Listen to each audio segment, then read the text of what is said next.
Did you know that 85% of people believe that listening to motivational speakers can significantly boost their mindset and their drive? Welcome to another inspiring episode of Spark and Ignite Your Marketing. I'm your host, Beverly Cornell, and today we are so excited to introduce you to Terry Tucker, an exceptional motivational speaker, author, and international podcast guest. Terry has faced a 12-year battle with terminal cancer and draws from his vast professional experience to inspire others. He is the author of Sustainable Excellence, 10 Principles to Leading Your Uncommon and Extraordinary Life, and a featured author in Perspectives on Cancer, Stories of Healing and Resilience. Terry, it's wonderful to have you here today.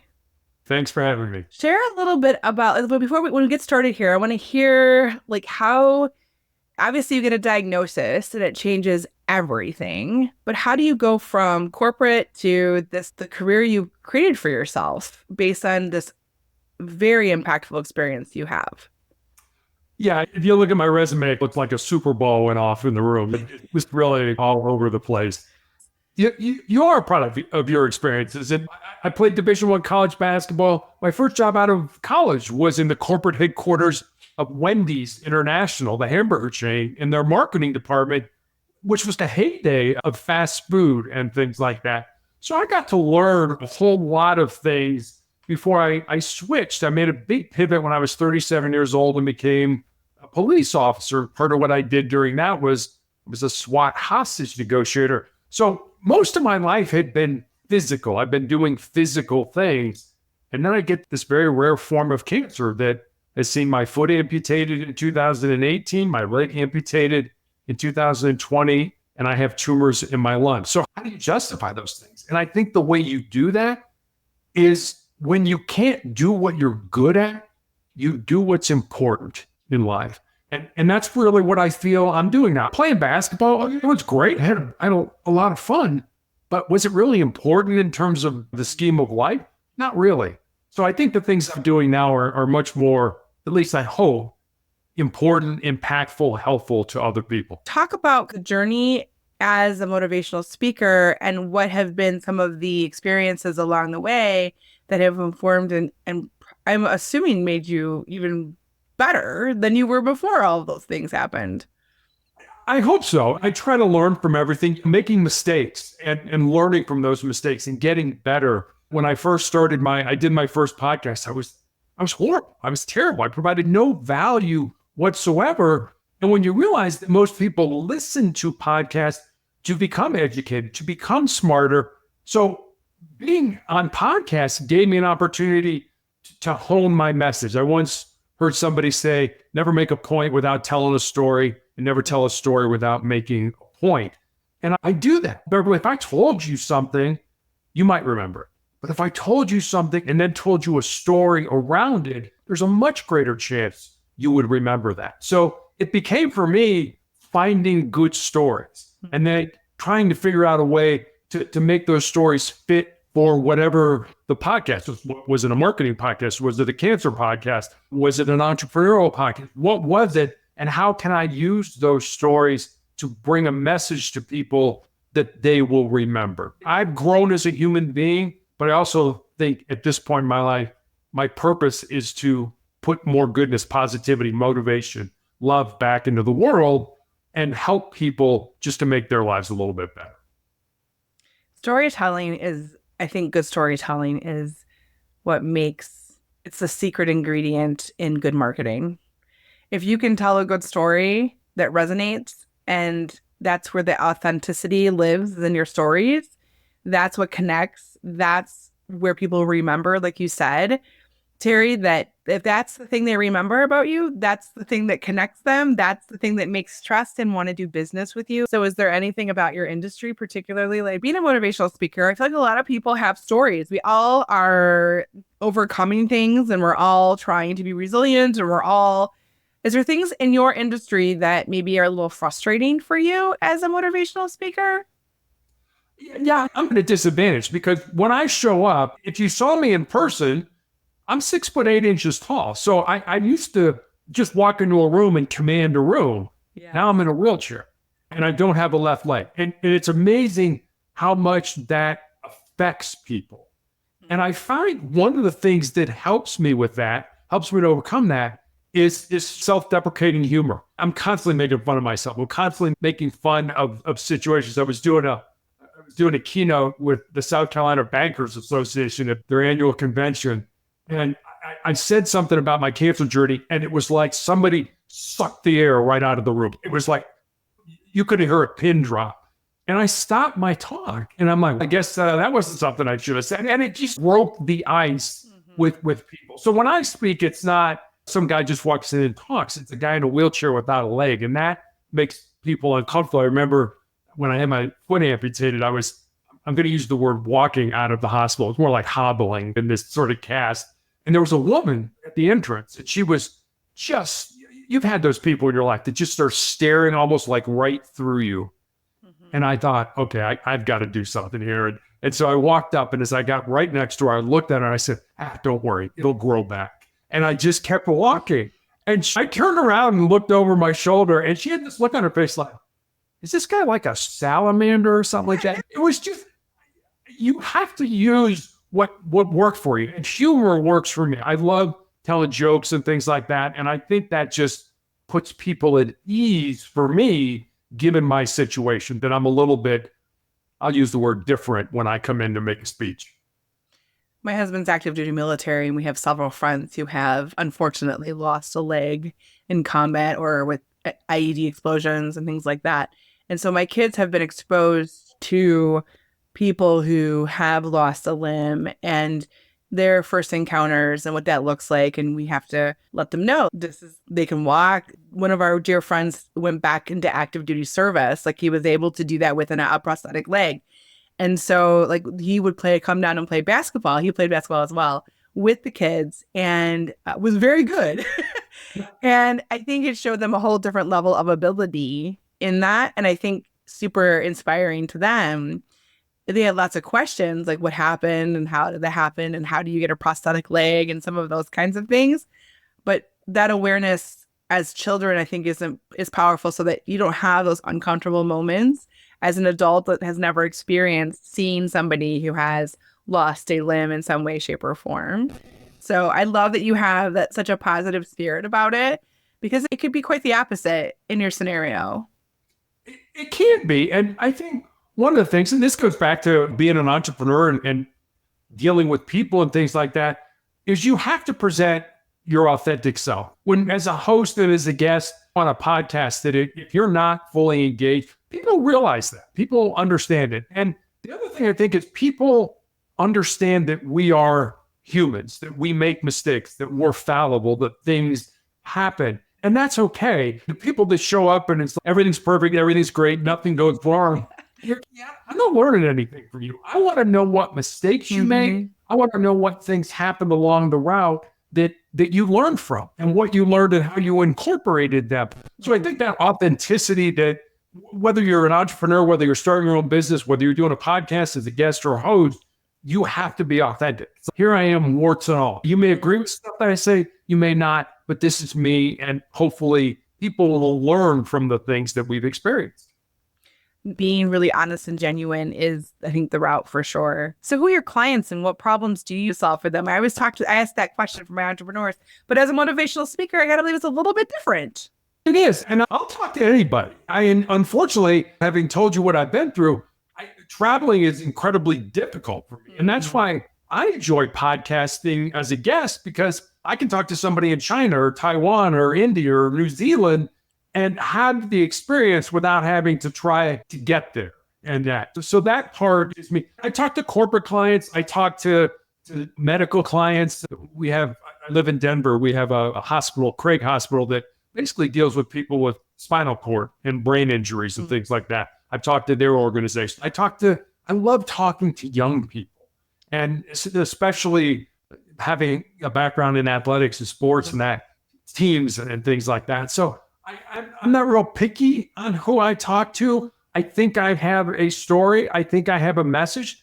That took a long time for me to realize. I was really writing a book, speaking like, nobody cares about my story. People want to understand what you've been through so that they can apply that. We're all different, but that they can apply some of the things that you've learned along your journey into their business, into their life, their professional life, their personal life, whatever that ends up being.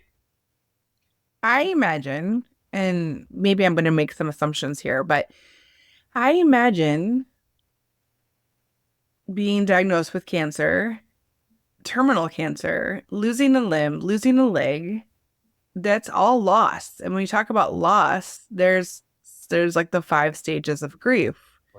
How do you go from being angry and sad to I want to help others? I think you go through those. And I did. When I was first diagnosed back in 2012, I was told I'd be dead in 10 years or in 2 years. They didn't have anything for me. And I said, okay, you gave me a death sentence. Wow. How can I try to turn that death sentence into a life sentence? And I absolutely experienced those stages. First, it was denial. I can't possibly have cancer. I've done everything right in my life. And then there was the anger. I can't possibly have cancer. I've done everything right in my life. And then there was bargaining with God. Our daughter was in high school at the time. And it was, look, God, just let me live long enough to see her graduate from high school. And then I absolutely got down, got depressed, felt sorry for myself. And then I got to a point where it was like, this sucks, but I'm going to have to embrace the suck. I'm going to have to play this hand, these cards to the best of my ability. And I turned it into something positive. And I am the biggest wimp in the world. So if I can do it, anybody who I deal with, I talk with, I have an experience with, I always tell them, you can do it too. I promise you, you can do it. Because pain is inevitable in our lives. Suffering's optional. Suffering's what you do with that pain. Do you use it to make you stronger and more resilient? Or do you wallow in it and feel sorry for yourself and want others to feel sorry for you? I don't think grief is linear. And I don't think grief stops. I think we learn to live with the grief, whatever that looks like for people. How do you inspire yourself? How do you feed your soul? How do you keep yourself motivated? Yeah, so I use what I call my 3 Fs, which are faith, family, and friends. I have a very strong faith in God. And it's funny, I was supposed to be dead 10 years ago, but yet I'm still here. And I remember when I had these tumors in my lungs, had my leg amputated, my doctor showed me my CAT scan. And I have no medical background. I don't know how to read a CAT scan, but you can look at it and be like, oh, that doesn't look like it's supposed to be there. I had these big tumors in my lungs that fluid all around the pleural spaces. And I remember looking at my oncologist and saying, how was I alive?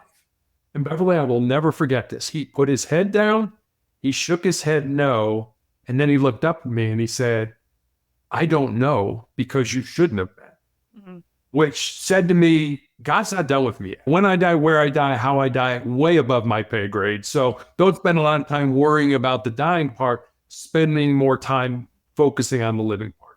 And then my family, it's my wife and daughter and I. And when I had my leg amputated, my doctor wanted to start me on chemotherapy.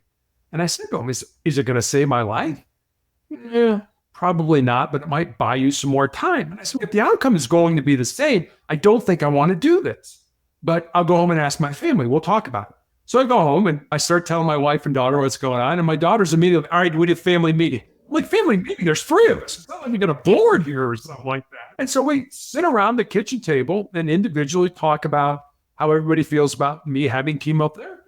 And then my daughter's like, all right, let's take a vote. How many people want dad to have chemotherapy? And my wife and daughter raised their hand. I'm like, wait a minute. Am I getting outvoted for something that I don't want to do?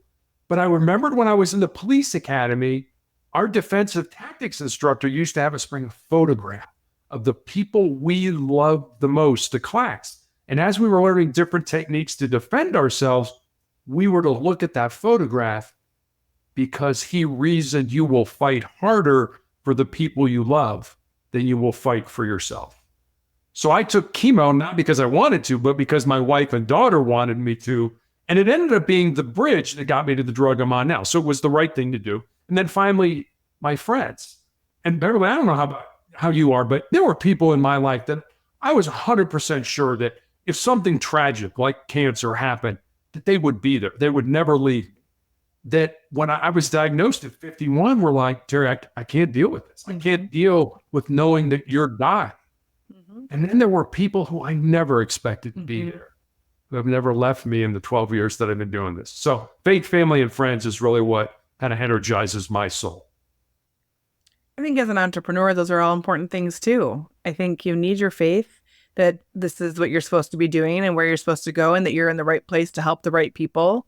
I think your family needs to be supportive and you need to have the right reasons for doing what you're doing. And I think family or friends, you need people who you can sometimes complain to, sometimes celebrate with, whatever that looks like in your journey as a human or as an entrepreneur. You need those things to have a really well-rounded life that matters at the end of the day.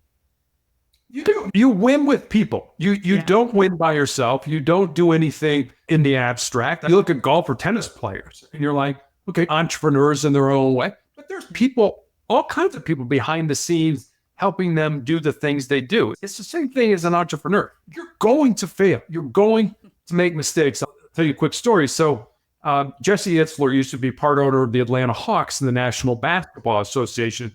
And his wife is Sarah Blakely, who started the Spanx. company Spanx. Yeah, the women's undergarment company.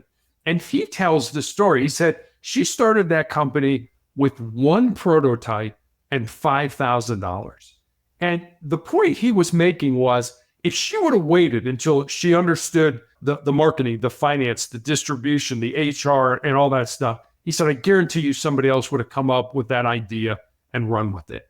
And the point of what he's trying to say is wherever you are, just start. If you're an entrepreneur, I want to start this business, just start. Figure it out as you go along. Understand that getting to the top of the mountain or the end of the rainbow is great, but life is all the stuff in between, all the things you learn, all the things you overcome, all the adversity that you face, all the people, the ups and downs. That's where life is all about. Everybody thinks life starts when I get to the end of the rainbow. It doesn't. It starts along the journey to get to the end of the rainbow. It's the little tiny moments actually that matter far more than the big moments. So those are great. Don't get me wrong. I like the big moments, but it's the people, it's the experiences. It's little things like being able to take my child to try new things and experience it with them. I think it just gives me a different perspective entirely. The people who are supposed to be there for you will be there for you. And I'm glad that you have people who surprised you and have been on your journey with you, no matter what you're going through. Because it's not always pretty, for sure. So they used to have a phrase called momentum mori, which is remember death. Remember that you're going to die. Yeah. And it was a daily thing for them. It wasn't like Western culture where we don't talk about death. No, it helped them to live more fully. And I think that's important as an entrepreneur. And I'll just leave you with this. You talked before about how you've got to have people in your corner as an entrepreneur. You've got to have people that are supporting you and helping you along the way. You also have to realize, and I think you realize this as somebody who's a parent, if you have a child, 80% of the time that you will spend with your child in their entire life, in your entire life, is over by the time they're 18 years old. Yeah. And 90% by the time they're 21 years old. So understand, you've got to balance that. Okay, the business needs my attention, but so does my child. So understand in life what's important to you and where you want to put that emphasis. With my team, I just recently did an exercise where I made them write their eulogy. And I have a very young team. And I said, now, who do you need to become? And what do you need to do differently, intentionally, to become the person who's in your eulogy? And you can create the life that you want. You have so much power in this business. This business can serve your life. This business can do so much for you. But you have to be very intentional with your time and where you spend your energy and all of the things to make that particular legacy yours, the eulogy. And very powerful training opportunity for them. But that's something that's very near and dear to my heart, Terry, that you're talking about, because I live my life with intention and experiencing life. And I love what I do. I love my work. I love talking to people like you on my podcast. I'm so freaking inspired and excited and all the things that people can bring to you. But I did this intentionally. I created a podcast to connect with people who would inspire me, to grow my network in a way that was very strategic and with the kinds of people I wanted to have surround me. And that is something that anybody has the power to do as part of their business. Who is in your corner, and how do you be more strategic and intentional about that? Because at the end of the day, it is your business, your life, your choices, your people that matter. And choosing that. I love the idea that you had a picture of your wife and child. My husband's active duty military, and he's been in some pretty scary situations. And it's exactly the same thing. He fights for us because he'll fight a whole lot harder to get home than he would if it was just him. Yeah. And the same kind of thing. So what are you fighting for in your business, in your life? And how do you make that happen for you?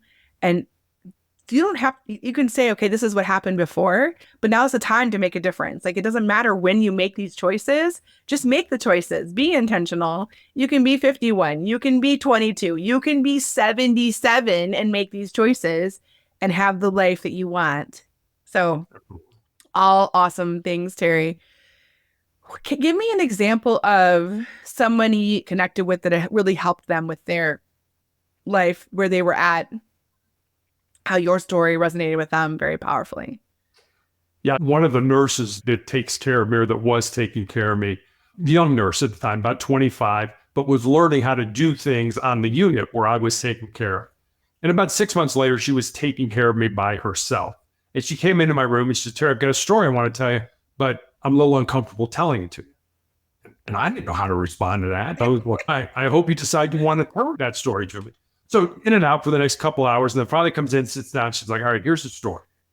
She said, when I first met you, I was going to get out of nursing. I had a very good friend of mine die. I was in a very dark place. I talked to my family. I was going to quit nursing. I was going to go to work for Amazon. And she said, and then I met you. And she said, and I see what you go through, how I have a really bad reaction to my medication. And I see everything you went through. And then I went back in the file and I read your history of what you've been through cancer. And she said, when I finished reading your story, I knew I was where I was supposed to be. Now, Beverly, if she would have never told me that story, I would have had no idea that my life had had a positive impact on her. I guarantee who's ever listening to us right now, there's somebody out there. You may know them, you may not know them. They may be the neighbor down the street who you don't really know or something like that, is watching how you handle your adversity, the difficulty you experience in your life, and would give almost everything they have just to walk 5 minutes in your shoes. So don't ever think that what you're going through, or you're on just some common guy out there that is just muddling through life. Somebody is watching how you handle the difficulties in your life and is amazed at that and would give almost everything they have just to walk 5 minutes in your shoes. And as entrepreneurs, we're surrounded by people all the time. There's our customers, there are team members, there's opportunities left and right to be a person who is admired in some way or has some effect on somebody. That is, I think, our legacy, is how we connect and inspire others if we can. I think there's so much to it. But sharing the story itself, Terry, is the hard part. That's the vulnerable part, because it's not always pretty and it can get actually ugly and hard. And a lot of people don't like the hard part. They like to see the coming through, but not the actual, like, the grit part that was really hard to get over. But yeah, you're right. Like, those are the moments that matter. I said on my last podcast, I think it was a podcast before, and I'll repeat it to my listeners, but if there is someone who has inspired you and you have not told them, take a moment to please call them, write them, tell them, because it can make the difference for that person. They may be struggling and need the affirmation that they are making a difference in some way, shape, or form. And it could be the difference for them. It could inspire them. It could help push them past an obstacle and help them create something even more extraordinary, whatever that looks like for them. Don't be stingy or greedy with don't be secretive about the fact that somebody has positively impacted your life in some way, shape, or form. Those moments are really powerful. I have a lightning round, Terry. I love lightning rounds. They're great. I would imagine that being a motivational speaker and being that friends are so important to you, how have you created and maintained lasting connections on your journey? So this is one of my nurses who used to be a hospice nurse. And for those of your audience who don't understand about hospice care, it's people who take care of others at the end of their life. And she gave me this book to read. It's called Imagine Heaven. And it's about people who had near-death experiences. A lot of interesting things in the book. But one of the big things I pulled out of it was no matter who the person having that near-death experience saw, whether it was Jesus or an angel or a saint or their family member or a friend, whoever it is, almost everybody got asked one question. And that question was, how do you treat my people? Which I'll stay away from the Bible situation of it, but basically, how do we treat each other? We're all God's children. How do we treat each other? And I've been asked many times, how do you want to be remembered? What I want today is just what you talked about, that connection, that relationship with other human beings. I think if COVID taught us anything, it's how much we need each other. We're not good when we're separate. We're not good when we're by ourselves. During COVID, alcoholism rates went up, drug abuse rates went up, violence rates went up. It's that relationship we have with each other. And especially as you're an entrepreneur, you cannot do it by yourself. You need other people, whether it's your family, your friends, it's suppliers, whoever it ends up being in your life. You need those people. Develop those relationships, be genuine, be a person of service. And I can promise you, the world is your oyster. You can do anything you want. If Motivational Check, which is the name of your company, had a voice, what word or emotion do you think would most strongly resonate from its core? Grit. Do you think grit can be taught? Yes. I think grit is taught. I think grit is caught, not taught. Oh, interesting. So you're going to watch somebody and you're going to be like, oh, I really like the way she handled it, or really like the way she dealt with that. And then you're going to watch somebody else and it's going to be like, no, I don't think he did a very good job on that, or I don't think he's real resilient or whatever. You're not going to read a book and say, hey, I'm a person of grit. Mm-hmm. No, you're going to experience life, watch how people handle certain things. And I think grit is one of those things that you can see people who have it. You can also see people who don't have it. It's caught. So dive into all the wisdom from business and basketball and sports and the hospital and all the moments. What is one book or podcast or entrepreneur that has left an indelible mark on your journey? So this book called Legacy. Okay. It's written by a man by the name of James Kerr, and he embedded with the New Zealand national rugby team, which by most accounts is the most successful sports franchise in any sport in any country of all times. And the stuff that goes on that he talks about in there, I know in my life, as I've interviewed for jobs, you're like, okay, to do all the research, I've got to have an answer to every single question. And the New Zealand national rugby team is called the All Blacks because their uniforms are all black. And when they're bringing a player or a coach onto the team, certainly capability, your ability to play rugby or to coach rugby is important. But what they understand is that they don't expect you to have all the answers, but what they expect you to do is to work within the team to come up with the answers. And again, going back to being an entrepreneur, you've got a team. Whoever that team is, you may be a single person entrepreneur, but there's a team around you. Understand that those teams, they have answers, and you need to ask questions, and you need to ask the right questions, and you need to engage. But it was a book I couldn't put down. It's about sports, but it so much applies to being an entrepreneur and to being just great information about living a great life. What is one unconventional tool or app that has become your secret weapon? I would say it's prayer. I spend about an hour and a half every day in prayer. I've met so many people along my journey with cancer or business or things like that, that I pray for those people. They ask me to, and I ask them to pray for me as well. And so prayer, I think, is an incredibly underrated attribute that we can all use to bring in a force that's much bigger and has a much more world view of things than possibly we have. How do you keep your entrepreneurial spirit alive, and what do you feed it? I feed it with connection. Like you, I guest on podcasts for the same reason that you host a podcast, because I get to meet people. I get to understand what makes them tick. When I read a tremendous amount, and what I usually read are biographies or autobiographies, because I like to understand what makes people tick? Why did they do what they did at that particular moment in time and things like that? And just try to get inside of people's heads. So, how do you maintain a sense of purpose and clarity amongst the chaos that we exist in this world? Time is incredibly important to me. I'm not supposed to be here right now. So I'm very cautious of how I use my time. I think for entrepreneurs, it's important to learn a 2-letter word, and that word is no. You have to say no to people. You want to help, you want to get involved, but you've got to prioritize your time. There's only 24 hours in the day. You have to learn how to say no to people, or at least say not now, maybe in a year or maybe in 2 years or something like that. And you don't have to do it in I'm a jerk way. You can just say, look, I'm sorry, I just don't have the time right now. Thank you very much for asking me, but I'm going to have to say no. We all want to say yes. I want to get involved in everything. And then you realize I'm not giving anything my undivided attention, and I'm not good at any one thing. So understand that you need to say no from time to time. This is such a powerful concept, I think, especially for entrepreneurs. And recently for myself, after 12 years of having a business, of saying yes, and then being completely stressed out and honestly not doing very good of a job at anything because I was so spread thin. I was successful, but I wasn't loving it, and I wasn't as good as I could have been. And then taking the time to say, what do I really want to say yes to?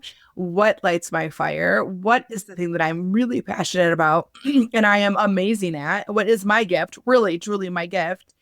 And how can I share that better and more efficiently, but yet also in a way that is authentic to everybody in the situation, myself and to my customer, my client and my team and all the people that are involved in the business in some way, shape, or form.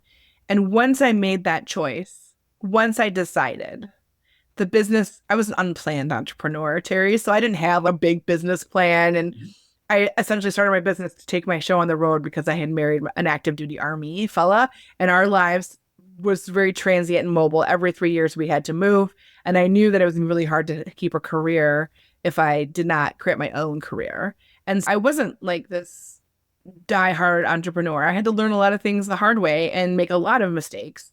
And my business grew through word of mouth. And because of that, I said yes to a lot of things that didn't really feel good, but I wanted to help people. Like you said, you want to help everybody. And I got to a place where I was essentially burnt out. And then I started resenting my clients. And that's not a good place to be ever. And I took the time and I said, this is what matters. And now with that, instead of waking up at 3 a.m. being stressed out, I wake up at 3 a.m. and I'm so excited about what's going to happen. It changes everything for you. And I don't have a problem now saying no, because I just know that's not how I'll ever want to feel again. It's good for everybody to have some boundaries. And like you said, time is not infinite. It is very precious. And where we spend our time matters. So one kind of fun question, if motivational tech was an animal, what animal would it be and why?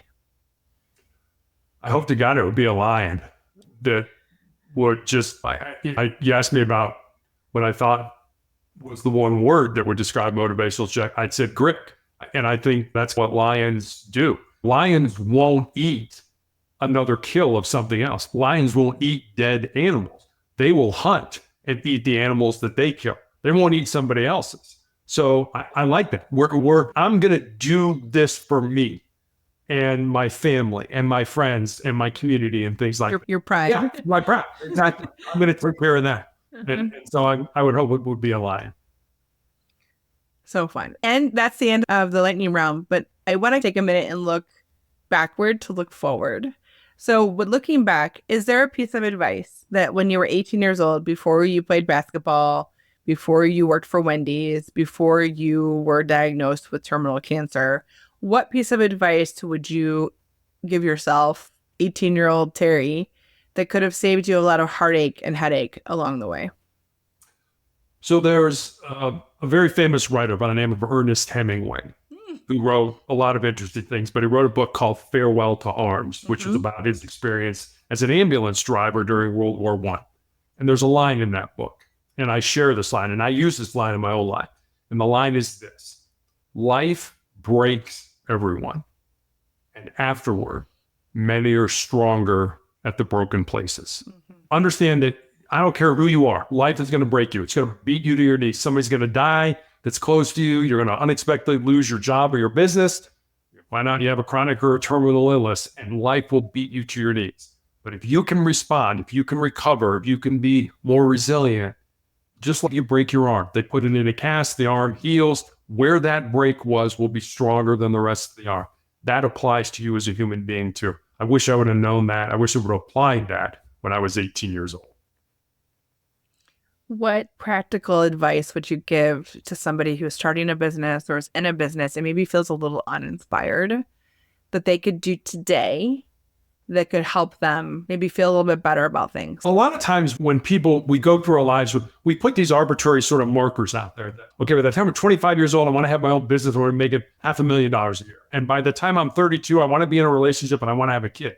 And those arbitrary markers come and we're like, okay, I'm not there. I'm not where I'm supposed to be. And we get down, oh, it's never going to happen.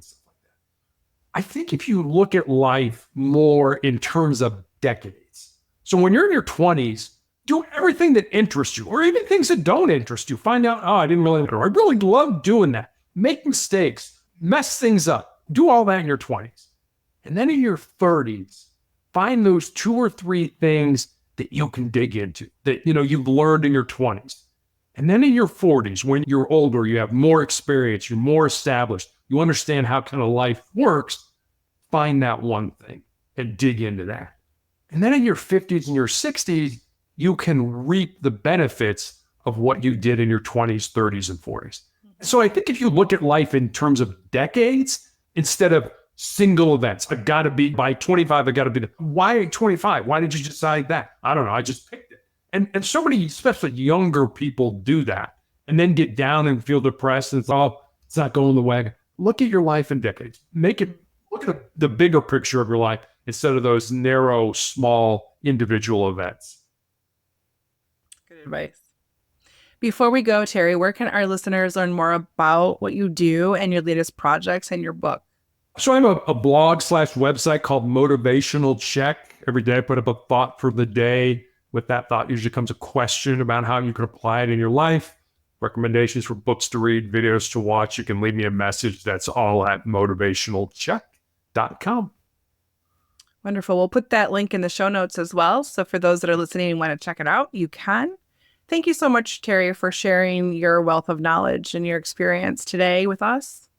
Beverly, thanks for having me on. I really enjoyed talking with you. I thoroughly enjoyed it and find it very inspiring, and the great tips and strategies to enhance mindset and even your drive and your grit. So to our listeners, I hope you found this episode as enlightening as I did. Remember to implement the insights into your small business, and don't hesitate to reach out to Terry or myself if you have any questions or need assistance. We are here and we love talking to our listeners and people who need a little bit of help. Stay tuned for more inspiring conversations and actionable tips to ignite your entrepreneurial journey and blaze your marketing on future episodes of the Spark and Ignite Your Marketing podcast. And until next time, keep sparking and igniting.